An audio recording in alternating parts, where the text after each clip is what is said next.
Cuentos de amor, de locura y de muerte. La insolación. El cachorro Old salió por la puerta y atravesó el patio con paso recto y perezoso. Se detuvo en la linde del pasto, se estiró al monte entrecerrando los ojos, la nariz vibrátil y se sentó tranquilo. Veía la monótona llanura del Chaco con sus alternativas de campo y monte, monte y campo, sin más color que el crema del pasto y el negro del monte. Este cerraba el horizonte a 200 metros por 3 lados de la chacra. Hacia el oeste, el campo se ensanchaba y extendía en Abra, pero que la ineludible línea sombría enmarcaba a lo lejos. A esa hora temprana, el confín ofuscante de luz a mediodía adquiría reposada nitidez. No había una nube ni un soplo de viento. Bajo la calma del cielo plateado, el campo emanaba tónica frescura, que traía al alma pensativa, ante la certeza de otro día de seca, melancolías de mejor compensado trabajo. Milk, el padre del cachorro, cruzó a su vez el patio y se sentó al lado de aquel, con perezoso quejido de bienestar. Ambos permanecían inmóviles, pues aún no había moscas. Old, que miraba hacía rato la vera del monte, observó: «La mañana es fresca». Milk siguió la mirada del cachorro y quedó con la vista fija, parpadeando distraído. Después de un rato dijo: «En aquel árbol hay 2 halcones». Volvieron la vista indiferente a un buey que pasaba y continuaron mirando por costumbre las cosas. Entretanto, el oriente comenzaba a empurpurarse en abanico y el horizonte había perdido ya su matinal precisión. Milk cruzó las patas delanteras y sintió leve dolor. Miró sus dedos sin moverse, decidiéndose por fin a olfatearlos. El día anterior se había sacado un pique, y en recuerdo de lo que había sufrido lamió extensamente el dedo enfermo. «No podía caminar», exclamó en conclusión.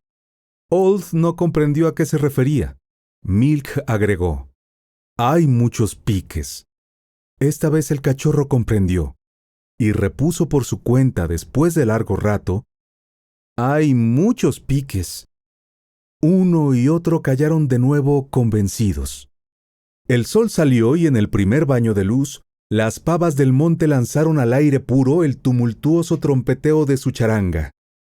Los perros, dorados al sol oblicuo, entornaron los ojos, dulcificando su molicie en beato pestañeo. Poco a poco la pareja aumentó con la llegada de los otros compañeros. Dick, el taciturno preferido; Prince, cuyo labio superior partido por un coatí dejaba ver los dientes; e Isondú, de nombre indígena. Los 5 fox terriers, tendidos y muertos de bienestar, durmieron. Al cabo de una hora irguieron la cabeza. Por el lado opuesto del bizarro rancho de 2 pisos, el inferior de barro y el alto de madera con corredores y baranda de chalet, habían sentido los pasos de su dueño, que se detuvo un momento en la esquina del rancho y miró el sol alto ya. Tenía aún la mirada muerta y el labio pendiente, tras su solitaria velada de whisky, más prolongada que las habituales. Mientras se lavaba, los perros se acercaron y le olfatearon las botas, meneando con pereza el rabo. Como las fieras amaestradas, los perros conocen el menor indicio de borrachera en su amo. Se alejaron con lentitud a echarse de nuevo al sol. Pero el calor creciente les hizo presto abandonar aquel por la sombra de los corredores. El día avanzaba igual a los precedentes de todo ese mes, seco, límpido, con 14 horas de sol calcinante que parecía mantener el ciclo en fusión y que en un instante resquebrajaba la tierra mojada en costras blanquecinas. Mr. Jones fue a la chacra, miró el trabajo del día anterior y retornó al rancho. En toda esa mañana no hizo nada. Almorzó y subió a dormir la siesta. Los peones volvieron a las 2 a la carpición, no obstante la hora de fuego, pues los yuyos no dejaban el algodonal. Tras ellos fueron los perros, muy amigos del cultivo desde que el invierno pasado hubieron aprendido a disputar a los halcones los gusanos blancos que levantaba el arado. Cada perro se echó bajo un algodonero, acompañando con su jadeo los golpes sordos de la azada. Entretanto, el calor crecía. En el paisaje silencioso y encegueciente de sol, el aire vibraba a todos lados, dañando la vista. La tierra removida exhalaba vaho de horno que los peones soportaban sobre la cabeza, envuelta hasta las orejas en el flotante pañuelo, con el mutismo de sus trabajos de chacra. Los perros cambiaban a cada rato de planta en procura de más fresca sombra. Tendíanse a lo largo, pero la fatiga los obligaba a sentarse sobre las patas traseras para respirar mejor. Reverberaba ahora delante de ellos un pequeño páramo de greda que ni siquiera habían intentado arar. Allí el cachorro vio de pronto a Mr. Jones, que lo miraba fijamente, sentado sobre un tronco. Old se puso de pie, meneando el rabo. Los otros levantáronse también, pero erizados. ¡Es el patrón!, exclamó el cachorro sorprendido de la actitud de aquellos. No, no es él, replicó Dick. Los 4 perros estaban juntos gruñendo sordamente, sin apartar los ojos de Mr. Jones, que continuaba inmóvil, mirándolos. El cachorro, incrédulo, fue a avanzar, pero Prince le mostró los dientes. No es él, es la muerte. El cachorro se erizó de miedo y retrocedió al grupo. ¿Es el patrón muerto?, preguntó ansiosamente. Los otros, sin responderle, rompieron a ladrar con furia, siempre en actitud temerosa. Pero Mr. Jones se desvanecía ya en el aire ondulante. Al oír los ladridos, los peones habían levantado la vista sin distinguir nada. Giraron la cabeza para ver si había entrado algún caballo a la chacra y se doblaron de nuevo. Los Fox Terriers volvieron al paso al rancho. El cachorro, erizado aún, se adelantaba y retrocedía con cortos trotes nerviosos y supo de la experiencia de sus compañeros que cuando una cosa va a morir, aparece antes. ¿Y cómo saben que ese que vimos no era el patrón vivo?, preguntó. Porque no era él, le respondieron displicentes. Luego la muerte, y con ella el cambio de dueño, las miserias, las patadas, estaba sobre ellos.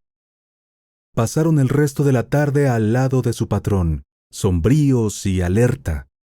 Al menor ruido gruñían sin saber hacia dónde. Mr. Jones sentíase satisfecho de su guardiana inquietud. Por fin el sol se hundió tras el negro palmar del arroyo, y en la calma de la noche plateada, los perros se estacionaron alrededor del rancho, en cuyo piso alto Mr. Jones recomenzaba su velada de whisky. A medianoche oyeron sus pasos, luego la doble caída de las botas en el piso de tablas, y la luz se apagó. Los perros entonces sintieron más próximo el cambio de dueño, y solos, al pie de la casa dormida, comenzaron a llorar. Lloraban en coro, volcando sus sollozos convulsivos y secos como masticando, en un aullido de desolación que la voz cazadora de Prince sostenía, mientras los otros tomaban el sollozo de nuevo. El cachorro solo podía ladrar. La noche avanzaba y los 4 perros de edad, agrupados a la luz de la luna, el hocico extendido e hinchado de lamentos, bien alimentados y acariciados por el dueño que iban a perder, continuaban llorando su doméstica miseria.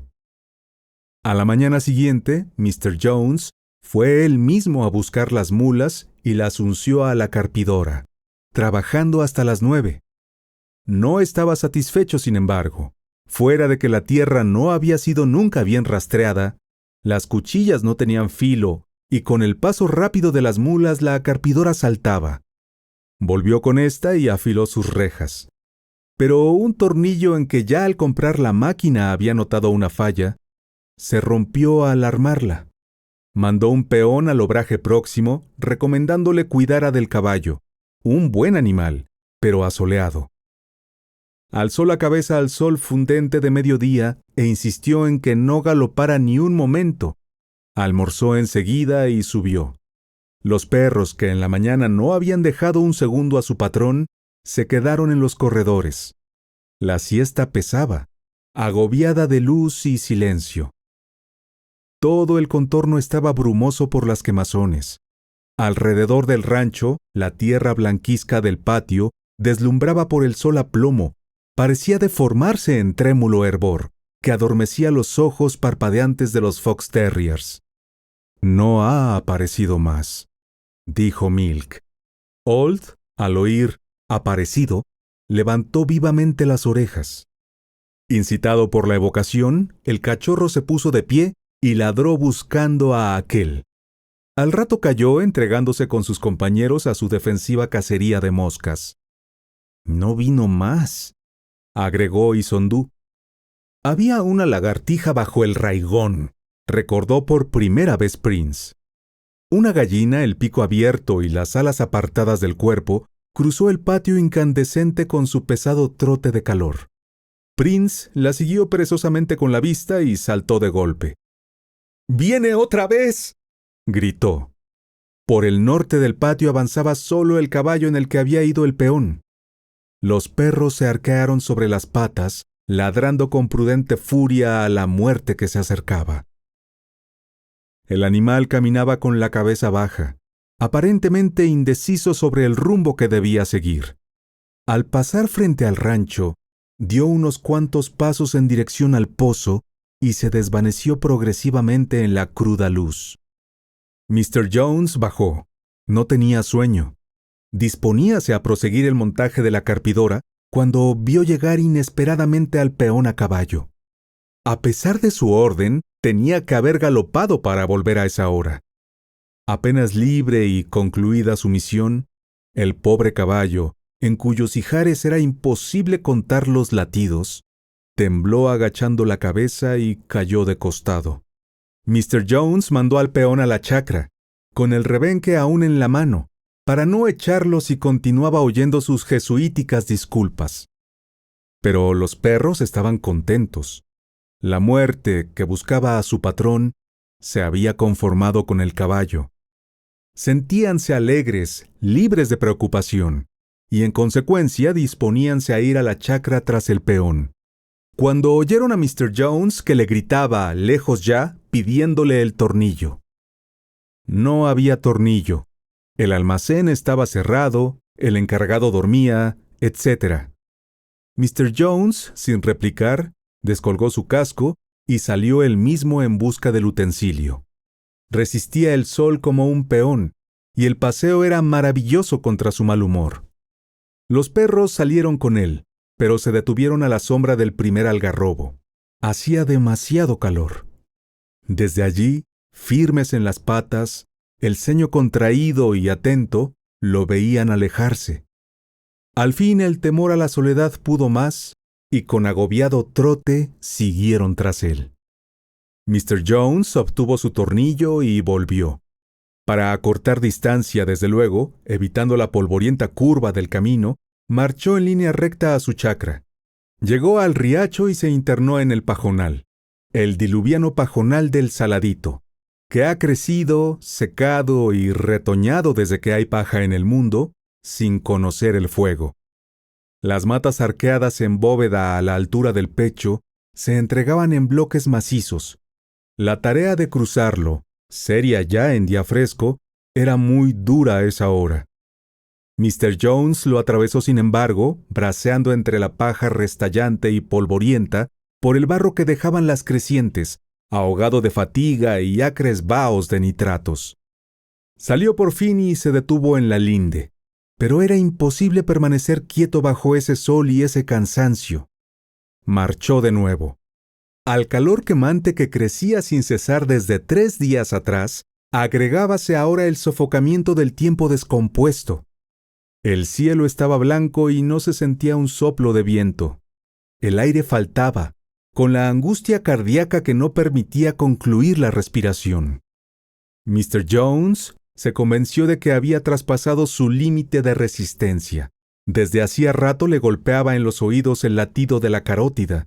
Sentíase en el aire como si dentro de la cabeza le empujaran el cráneo hacia arriba. Se mareaba mirando el pasto. Apresuró la marcha para acabar con eso de una vez. Y de pronto volvió en sí y se halló en distinto paraje. Había caminado media cuadra sin darse cuenta de nada. Miró atrás y la cabeza se le fue en un nuevo vértigo. Entretanto, los perros seguían tras él, trotando con toda la lengua afuera. A veces, asfixiados, deteníanse en la sombra de un espartillo. Se sentaban precipitando su jadeo, pero volvían al tormento del sol. Al fin, como la casa estaba ya próxima, apuraron el trote. Fue en ese momento cuando Old, que iba adelante, vio tras el alambrado de la chacra a Mr. Jones, vestido de blanco, que caminaba hacia ellos. El cachorro, con súbito recuerdo, volvió la cabeza a su patrón y confrontó. ¡La muerte! ¡La muerte!, aulló. Los otros habían visto también y ladraban erizados. Vieron que Mr. Jones atravesaba el alambrado y un instante creyeron que se iba a equivocar. Pero al llegar a 100 metros se detuvo. Miró el grupo con sus ojos celestes y marchó adelante. ¡Que no camine ligero el patrón!, exclamó Prince.